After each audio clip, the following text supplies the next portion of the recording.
Iran ইসরায়েলের পাল্টাপাল্টি হামলায় তৃতীয় বিশ্বযুদ্ধের আশঙ্কা দেখা দিয়েছে। দুদেশের পক্ষে বিপক্ষে অবস্থান ও সমর্থন দিয়ে কার্যত বিভক্ত হয়ে পড়েছে বিশ্ব। মধ্যপ্রাচ্য জুড়ে বিরাজ করছে চরম আতঙ্ক।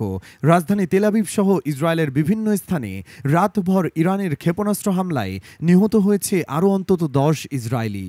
ধ্বংস হয়ে গেছে ইসরায়েলের হাইফার জ্বালানি কেন্দ্র সহ বিভিন্ন স্থাপনা। তেহরান সহ ইরানের বিভিন্ন শহরে ইসরায়েলের পাল্টা হামলায় মারা গেছে বেশ কয়েকজন ইরানি। তেল বাণিজ্যের গুরুত্বপূর্ণ পথ হরমুজ প্রণালী বন্ধের হুমকি দিয়েছে তেহরান। এতে বিশ্বজুড়ে বাড়তে পারে জ্বালানি তেলের দাম। ট্রু প্রমিস 3 অভিযানের দ্বিতীয় ধাপে শনিবার রাতে ইসরায়েল জুড়ে শতাধিক মাঝারি ও দূরপাল্লার ক্ষেপণাস্ত্র ছুড়ে ইরান। জর্ডান, ইরাক ও সিরিয়ার আকাশ পেরিয়ে ইসরায়েলের জেরুজালেম, হাইফা ও কোরিয়াত শহর থেকে উল্কার মতো পড়তে থাকে একের পর এক মিসাইল। প্রায় 1,500 কিলোমিটার দূর থেকে ইরানের ইসলামী বিপ্লবী গার্ডের ছোড়া মিসাইলে বাতিয়াম ও রেহবা শহরে ধসে পড়ে কয়েকটি ভবন। দুমড়ে মুচড়ে যায় গাড়ি। ধ্বংস হয়ে গেছে ইসরায়েলের হাইফার জ্বালানি কেন্দ্র। মারা গেছেন বেশ কয়েকজন। আয়রন ডোমকে ফাঁকি দিয়ে তেল আবিবে ইসরায়েলি প্রতিরক্ষা সদর দপ্তরে আঘাত হানে ইসরায়েলের কাশেম বশির মিসাইল ইসরায়েলের প্রতিরক্ষা বলয় ভেদ করে সরাসরি প্রতিরক্ষা সদর দপ্তরে আঘাত হানে এসব মিসাইল।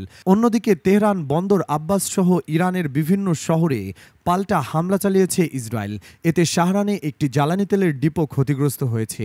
শক্তিশালী এয়ার ডিফেন্স সিস্টেমের মাধ্যমে ইরানের ছোড়া মিসাইল আকাশেই ধ্বংসের দাবিও করেছে দেশটির প্রতিরক্ষা বাহিনী। ইরানের বিরুদ্ধে আরও হামলার সতর্কতা জারি করেছেন ইসরায়েলের প্রেসিডেন্ট। ইরানের পারমাণবিক অস্ত্র ইসরায়েলের জন্য হুমকি। পারমাণবিক অস্ত্র অর্জন করতে দেওয়া হবে না। আমি মার্কিন প্রেসিডেন্ট ট্রাম্পকে ধন্যবাদ জানাই ইসরায়েলের প্রতি তার অবিচল বন্ধুত্ব ও সমর্থনের জন্য, বলেন ইসরায়েলি প্রেসিডেন্ট।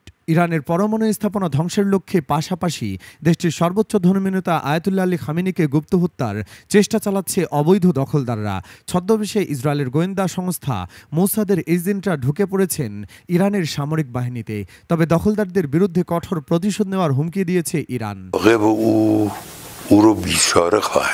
আমরা ইরানের বিরুদ্ধে ইসরায়েলের অবৈধ এবং সন্ত্রাসী সামরিক আগ্রাসনের নিন্দা জানাচ্ছি।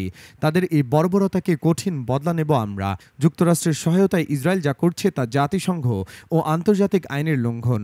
ইসরায়েলের সাথে সংঘাতের মুখে বাতিল হয়ে গেছে যুক্তরাষ্ট্র এবং ইরানের মধ্যে পূর্বনির্ধারিত পারমাণবিক আলোচনা।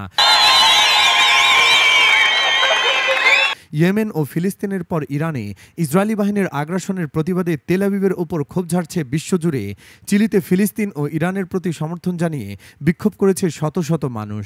ইসরায়েলের সঙ্গে সম্পর্ক ছিন্নের ঘোষণা দিয়েছে পাকিস্তান।